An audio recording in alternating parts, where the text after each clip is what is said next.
half an hour's worth of BrickFair footage. I did not cover every mock in here by far. There's a lot of stuff all throughout here, and it's going to be very hard to appreciate everything as it should be. But I do want to make this one little thing, streaming it, because I ran out of space on my phone, in order to cover the things that I had brought or helped with as far as displays at BrickFair Virginia 2022. So this is on Friday going into Saturday, a little after midnight, actually 12:45 of Saturday. Going through everything that's here. I do not have it all at one table, but I do have it marked down, so I know where to find everything. And there's plenty of things in here to enjoy. I will have to get more footage and everything sometime later, or when I have enough space in the phone and everything. So to start things out, this is the main area that I'm located at. This is in the pop culture section, where you can see the sign up there. And it's located right by the Wipeout and Moon Bounce towards the back left corner of the convention. Like, there's so much more displays here than there normally is. There's already a lot of displays for BrickFair Virginia. So many more things on display that that there are certain activities don't even have to be here just to allow more room for displays. And everybody's got a lot of different ways of building, which is always nice to see. So I tried to conserve the space that I have here. I could easily spread it out to a 6-foot table, but I was sharing some of that space, and I'm like, you know what? Give everybody a fair chance. I got enough room where I can fit everything that I brought, surprisingly. I basically used a couple of the cardboard boxes that I used to transport the stuff, put it underneath one of the back corners of the table, used another tablecloth to wrap it up, so that way it creates a little shelf, so there's a little more space for everybody to display their things. So it's a quick run through of everything, just in case you haven't seen this before. If you have already and the video's already uploaded, then just check back in, like, I want to say a minute and a half, maybe 2 minutes from now, as I quickly go through things. I have recorded videos about most of these before, and there are some of them I've displayed many years, but still haven't made a video, so it'll happen when it happens. To go from left to right, I've been doing a lot of different styles of building over time, and I would love to expand upon these series sometime later. First one here is the micro version of the set number 5956 Expedition Balloon from LEGO Adventurers. This was back in 1999 or so. This set particularly came out. Is a highly covetable set by nowadays, like could run $120 easily in used condition or more, especially more when you consider boxed or whatever, if it has stickers, all that stuff. I've created a micro version of this set right down here, and it covers all the essential details of the blimp, the minifigures, shrine that goes with it, the right colors and everything. And I'm very happy with that one. So I made that about 2018 digitally, and then 2020 built it physically. This was done in commemoration of the 60 year of the brick promotion that LEGO released. They had a whole bunch of LEGO classic sets that were recreated in a micro scale with a similar framing around them as well, and having the set number or some other markings along the front. A little more classic stance to it. I have actually seen for a while that fans would do that for other MOCs or for other LEGO sets they enjoyed as a kid, so it works out very well here. Next up, we got a whole bunch of sculptures. It's a little teetering right now. I'll fix them up later. Big Bird is a minifigure scale version of Big Bird before they made the Sesame Street set. I made this, I want to say, like 1 or 2 years before the Sesame Street set released. So it was just my approximation of what Big Bird would look like as a minifigure. And I've never actually built a large-scale minifigure before, so this was a fun challenge. Mostly inspired by different colors of pieces that I had in a bin, with the magenta, orange, and yellow being very close to each other. So I was like, hey, that's Big Bird colors. I might as well try that out. I've actually had conventions before where people, and I mean kids, would mistake it as Chica from Five Nights at Freddy's, which I kind of thought was odd, maybe a little bit in the squarish detail of it or something like that, but it's funny nonetheless.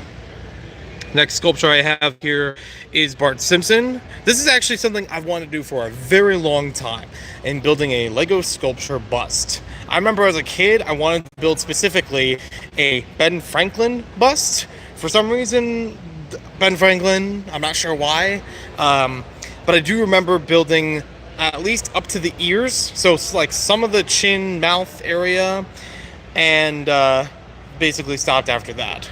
So, as an adult, I was actually building a Homer Simpson. I was able to create the eyes, the nose, and I shifted gears from there to create it as Bart Simpson. Still very iconic and very well known in pop culture, and a little bit more fun to build the way he's shaped. So, people have actually asked me before if I was going to build the rest of the Simpsons family. If I got enough yellow brick, I probably would. This gives a good basis for everything to go forward of, where to create the other Simpsons characters. I would also need a lot of blue bricks for Marge's hair, but that would be really fun to set them all up as one big layout. So the ear design is actually very similar to what I did for Ben Franklin back when I was a kid. So it's kind of a realization of something I'd always wanted to do, but in a different way. Maybe I should build a Ben Franklin at this point, maybe have more angular pieces to it. Who knows? There's also an area of vignettes that I've created. This is using a 16 by 16 base plate, angling it sideways, and trying to create a scene inside of that space. Some people do this with 8 by 8 plates as opposed to 16 by 16. You can still pack a lot of detail into small areas, which is why I enjoy that not all these have to be big things to build. They could be smaller and more intricate as well. There's all different ways of doing it, and I've seen a lot of them all throughout the convention and in many conventions for years. So with these two in particular, these are based on different movies. We have the movie version of Little Shop of Horrors. I had never actually seen this movie, but I had known of the character. I had known of one or two scenes for a long time. And I looked at this Hero Factory cocoon piece, so it's usually standing upright and can fit a figure inside of there. I looked at that cocoon piece and thought, it kind of looks like the plant from the movie.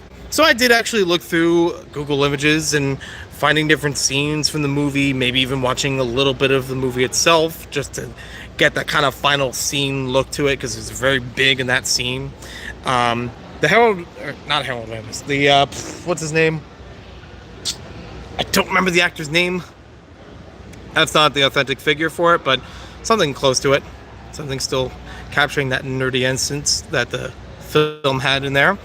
I did actually watch the film earlier this year, so at least I have that credit to say, yeah, I did a pretty good job, covering this up. I did expand upon it a few years ago when I was building other vignettes like this one, just to give a bit more, presence, composition, whatever the word is.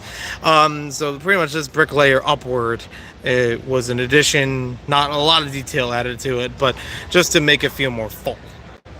The other one being a Breakfast Club reference. This is the end of this film, once again, but this is the iconic scene of John Bender, walking off from the football field, throwing a fist up in the air as the credits roll.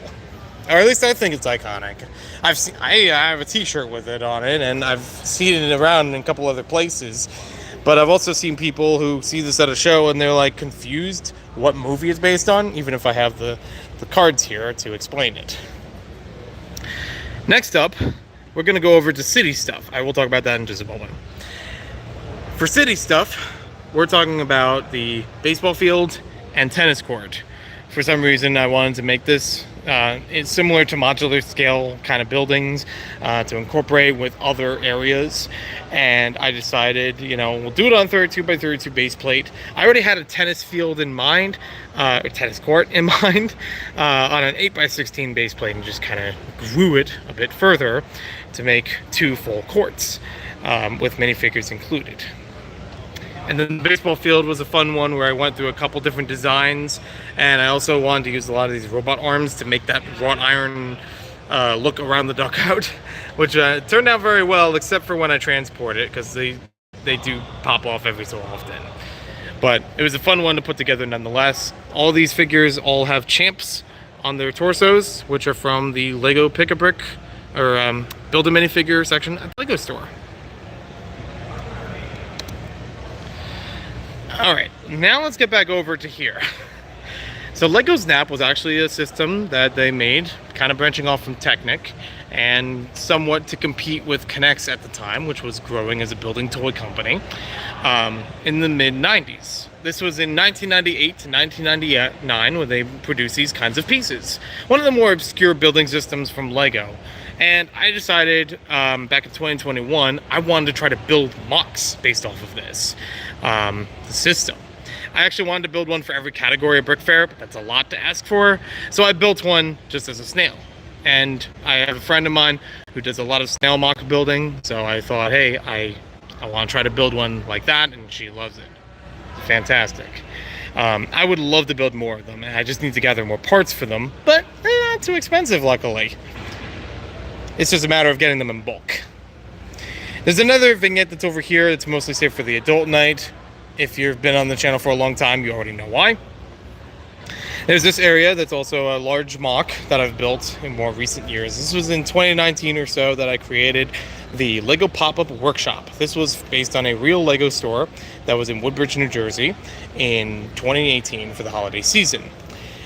This was much like your average Lego store in that it has a lot of the same products, it still uses the same discounts, it still has the same offers and promotions and things like that. It does not have a big pick a brick wall, it does not have a build a minifigure section, and it also has everything in the store categorized by price range. In this particular store, they had experiment with this in 6 or 7 stores throughout the United States. I had only visited the New Jersey one because I worked there for some time, and the Manchester, Connecticut one on the East Coast. This one is done by price range. This one was done by age range rather, sorry. And the other one was done by price range. So this would have been like the young kids section going up throughout the store. This was 10 and up over here. It also split across to this side. It had a large master builder model figure of a stormtrooper, clone trooper, excuse me, from Captain Rex. That's illustrated there in minifigure form. I did sneak in a couple of figures in here. So we have Just Too Good as a minifigure towards the back here. I have a couple of figures from Monkey Kid I see in there. We have the Stitch. People enjoyed having Stitch in there. Tim's Brick Adventures. I traded my Sig Fig with him this year, so I added him into the store as well. I think I've put myself in here at one time or another as an employee or even someone walking around, but for right now I just have it as actual Lego store employees and a Homer Simpson in there as well, just to have some fun with it.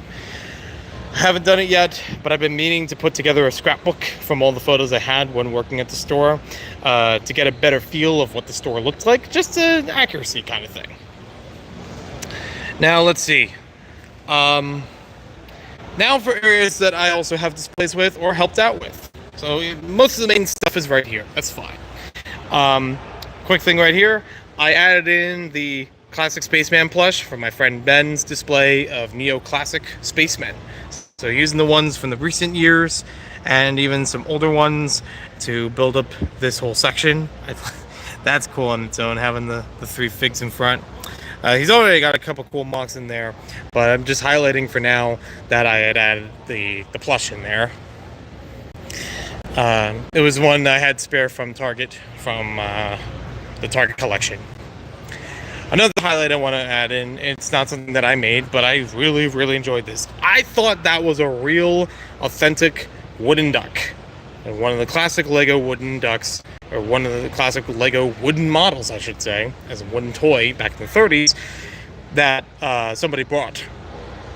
And it's actually a reproduction version, but it's still highly accurate. The Jack Stone is a whole nother story. I could explain about that later. But I didn't want to highlight that one here because I saw it from afar and I'm like, holy crap, somebody brought the real thing. That's cool.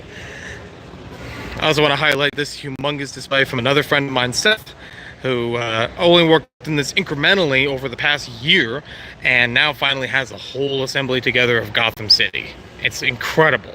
And I am not doing enough justice, but if it wins an award, I will be very happy with him. For the Bionicle area, I did add in a couple of MOCs, but they are not completely, it's not all of them that I have, but there's still a couple good ones in here nonetheless. So the most intricate, the most advanced that I have, this is actually one of the oldest rather, is from 2016. It used to be called by Self-Mock, but I just call it now the Scavenger, or the Scavenger. Yeah, can't read my own handwriting. He's got a couple different weapons and accessories to go along with him as well. Very posable. I'd love to build more in that scale again, and being in the Bionicle area definitely helps since inspiration.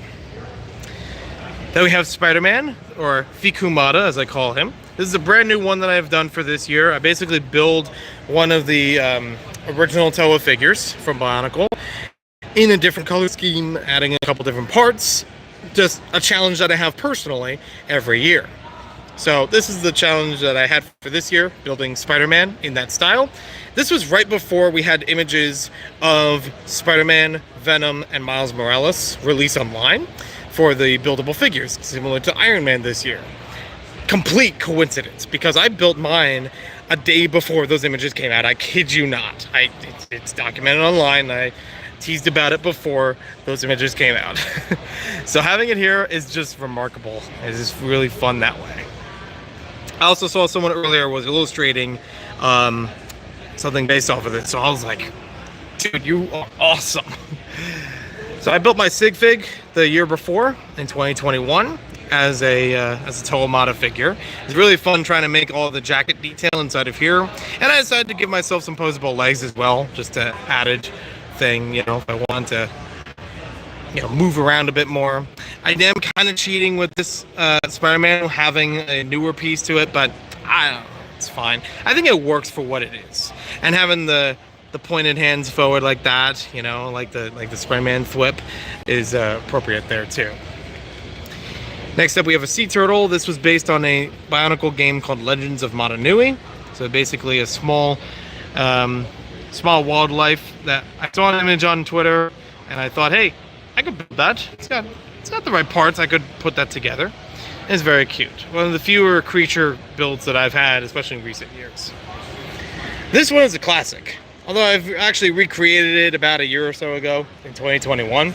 But originally, I built this back in 2004. This was for a Bionicle contest, which basically winners of the contest would have their entries of built different creatures that they built go into a real published scholastic book called Rahi Beasts. Unfortunately, mine didn't enter, or it didn't win, I should say. I based mine based off of something that already existed in Bionicle. It didn't already have a retail set, and using the parts that I had at the time. So it's still cool that I was able to recreate this one recently, and even update it a little bit as far as parts, but mostly staying authentic, even if it's not the prettiest thing out there. So that's all I have for the Bionicle area here with these 5. I have built a couple more. I've built plenty more in the past, but unfortunately did not make it for this show this time around. Now, as far as other areas, so I have helped out with a couple other MOCs or collabs, and they're farther over there in the food court, or near the food court, I should say. So it is a little bit of skipping over a lot of stuff, but there's a lot of cool stuff here. Even ones from previous years I like seeing again. So I thought, you know, I'll cover that sometime later if I'm not dead tired by then. So I'm not going to be able to do it all here, unfortunately, or even in this video. But a lot of fun stuff to see, a lot of fun stuff to return. There's a lot of different ways of building with Lego that I enjoy. There's only a couple highlights that I could give right now. The 30-minute video that I mentioned earlier, probably will cover a bunch of those. This one I actually saw it getting built up, and it's fantastic. You guys know I love Lego Island. I've done Lego Island content on the channel, and I will continue doing Lego Island content on the channel. But this is a micro version of the map and the racetrack from the game. There's also usually a display that goes along with it with audio and video of different cutscenes from the Lego Island game. It's just been packed away for now because it's 1 o'clock in the morning. Wait, I didn't even see this before. That's like what I was talking about earlier with the expedition balloon. They made a micro version of an actual Lego set. So these would be the Adidas cars that would actually be like big buses that could hold an entire Lego soccer team. You have the grandstands in order to like change different teams and change scoreboards and things like that. And the actual soccer field. There's so much in here. I keep walking by, really cool stuff, and it's so cool. It's all so cool. So I did actually have to stop over here because this is an area that I had helped with of SJ Lug, and this is something that I only have 1 or 2 parts for the habitats in this particular layout. There's a lot of other ones towards the sides, and they're really good to see too. I've only built like 1 or 2 that are on display here. I don't know if other ones didn't make it or just, you know, not out right now, which is totally fine. But I'm still happy having 1 or 2 in here, and even helping out with some of the other ones that people were building. Because we had a whole day where we were building a whole bunch of habitats. Other ones that people built from home were integrated into this. So there's a couple new ones to me in here, which is fantastic. It's a really cool system. I've always wanted to try the habitats thing. And now I finally have. Because I technically built this all by myself. It's me fishing. I got a little splash effect with the water in here. It took me a very long time to try to actually get the water in different depths. So there's like a dark bluish, or a dark blue tile under there. There's a transparent light blue. You know, trying to be very careful about where everything goes to create some sense of depth around this dock area, and then building up the rest was rather easy from there.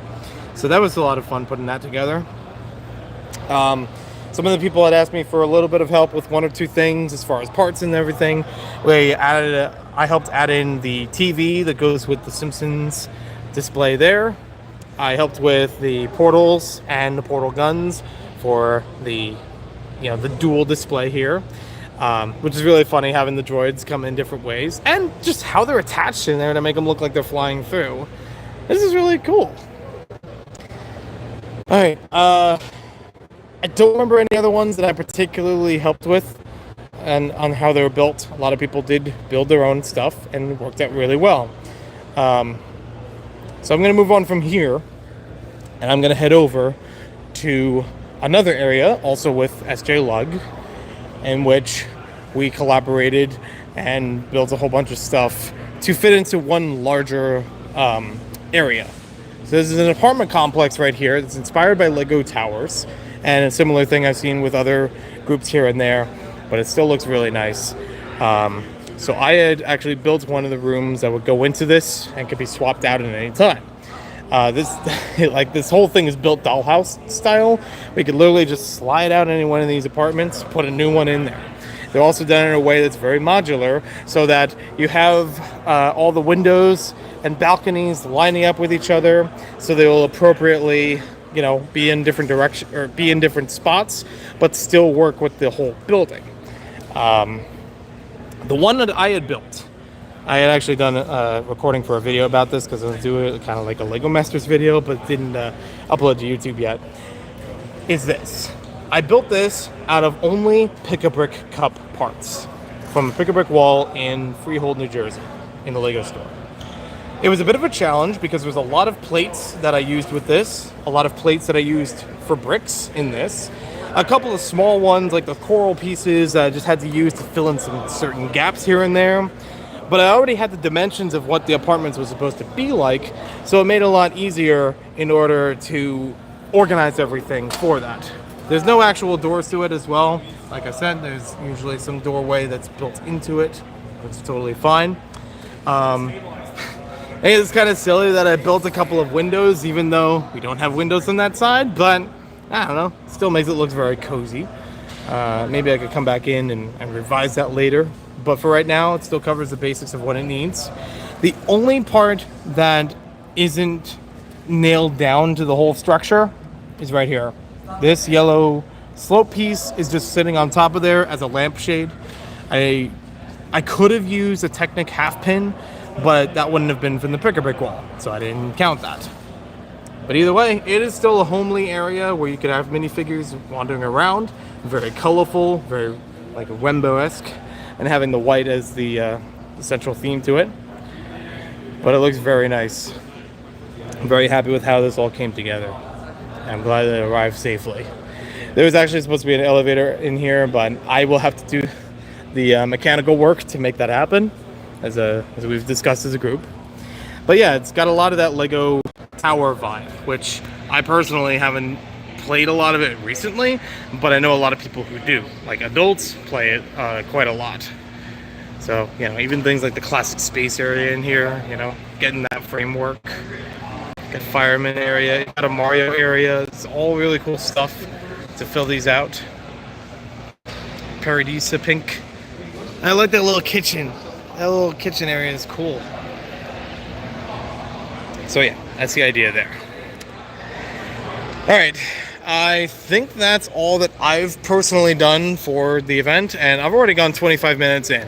That's already too much time, and almost as much as I did for the actual recording before this stream happened. I do also want to highlight this. Fantastic. This is not movie magic or camera tricks or anything like that. This thing is huge. It's got its own dedicated table space, you know, barricading, because of how huge this Cyberpunk City is. I've seen a similar one at BrickFair, Alabama in 2020, and I don't know if it's from the same creator or just an upgraded style or something like that, but there's a lot to love about this thing. During World of Lights, this thing had a whole bunch of different illuminations all throughout. Some of the lights are even still on at this moment, and it even had a train that ran across the track over here. I already got video and photo, and I'm sure there's plenty of it out there as well. There's even Instagram contacts for it, so I'm sure you can find more about it through there as well. It's beautiful. This whole area had a lot of people walking around, appreciating all the different things throughout here, different parts that are used in different ways. Like, I would not have thought of so many of these things. And the beauty of building something this big is a lot to enjoy. Even this is like my 4th time this week walking around here, and I'm still embracing new things. Like, that building is full of chrome gold ingots. I wouldn't have thought of that. I wouldn't have thought of getting that many to make just a nice plated area around the building, you know?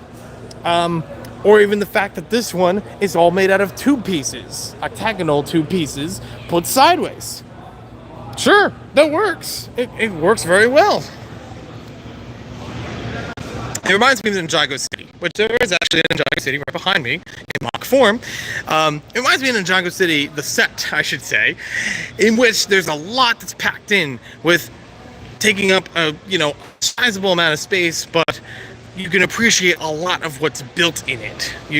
Different parts are used in all different ways to convey its own story. There's a lot of little vignettes of things throughout here.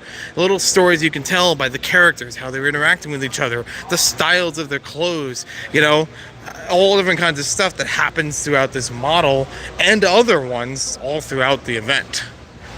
It's really cool of how everything came together. For this one in particular, if it didn't win an award already from BrickFair Alabama 2022, it deserves one now. Here's another one.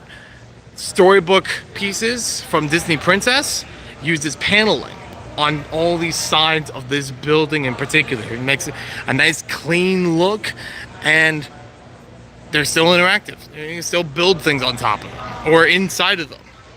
It works so well. I'm going to turn this into a shout-out video for everything, aren't I? And now we have the actual Ninjago City inside the larger Ninjago City. I don't remember if this one's a collab of any sort, but it's still fantastic nonetheless. I still love that set. I have that at home. I don't have that at home, but I used to. I think the docks are probably, yeah, right over there. I had that at one time, but I don't have them currently. Okay, so this entire thing is built by one person or one group, particularly. As it says here, a city from the Lego Ninjago series, taken in inspiration from sets, TV show, and the movie. And again, has so much packed in. There's so many little areas you can enjoy about this thing. So, it's what's fantastic about Lego. You can build it big and make a lot happen. You can build it small and make a lot happen. You have Angus Young as a Lego figure, a custom Lego figure, but nonetheless, rocking out. Just, why not? Just have fun with it. You have a guy melting face from a sidewalk. The system brick parts are really fun. They got the I'm was stupid, and it's got 2 heads, you know. And you just have things like the Crystallized series from Ninjago, which recently released. He's just interviewing a villain. It's funny. I don't even know if there's a cameraman nearby, but still really funny how things turn out. Alright, where are we at? 117. Okay. I would love to stream again sometime later. I gotta be sure that my phone is gonna stay charged because it's had a lot of charging issues before. Thick and Bricks with the classic display, classic space, awesome, always good to see. And I have definitely taken video and photo many years prior from other events. But there's a lot of really cool stuff to enjoy, and I hope to capture as much of it as I can. I'm sure I'm gonna miss some things here and there, or I don't want to completely overlook certain things. So as I do this little outro or whatever, I just wanted to really emphasize that you could build literally anything out of anything. You have a whole lot of different inspiration, different ways of using the same parts, using weird parts in cool ways. A lot to enjoy all throughout, and if it isn't inspiring people, we're doing it wrong. Because it is heavily inspiring people that are here, that are attending. These are Duplo babies. Like, it can get to ridiculous proportions. Duplo babies with giant tube arms with actual minifigure babies launching bottles of milk. You don't find this everywhere. I can't stress enough how you could get to such silly, ridiculous, but imaginative creations. So many awesome things. I've walked around here at least 6 times today alone, and I still haven't found everything. This is really cool as a historical thing. Modulux, System, Duplo, Jumbo, Quattro. The systems of Lego bricks over the years. Yeah, they don't make at least 3. There's 3 of those they don't make anymore, and it ain't System and Duplo are like the only ones left. But they're compatible. There's a lot of stuff that's compatible. I'm learning a whole lot of stuff while being here and looking through even just samples a little bits at a time. This is a wonderful display of Castle. A real fresh thing for me that I haven't seen years prior. But it's got me at little things like how the cannonball, or how this little catapult is able to fling this boulder and just stay stationary. It's just got this little display of it. It's got all the little flames that connect to each other to get that effect. Great. Wonderful, just being its own thing like that. And another thing that drew me here, this giant squid, basically adapted from the Lego Aqua Raider set, Aqua Base Invasion 7776. That's, I think, the right one. I did not know that the eyeball piece on the end was receptive to Lego studs. So having this hidden side rounded tile on the end of it adds so much more breadth to the figure itself. I think in the original set it's only like for 1 stud that it uses. It covers 4 studs. It's great. I'm learning new stuff all of the time. And there's a lot of other ones that I love that are just great to see here again. Again, a lot of inspiration, a lot of things to enjoy, big and small. Microscale Hyrule Castle, yes, please put it in my face. I don't even build in some of these scales, but I can appreciate what's done here and how much it means to people. This is a D&D setup. I haven't played too much D&D, but I still recognize it when I see it. So much going on here. I love it. And it's only Saturday now, but so much to enjoy. Anyways, if you can get yourself to a Lego convention, doesn't have to be BrickFair, Virginia particularly, but if you can get yourself to a Lego convention, try to make it happen. Because it is worth it for the inspiration alone and seeing how much passion there is in, a universal brick system. Thank you all for watching. That was way too inspirational for me, but I hope you enjoyed all that. I carried on too long once again, and I'll talk to you all later.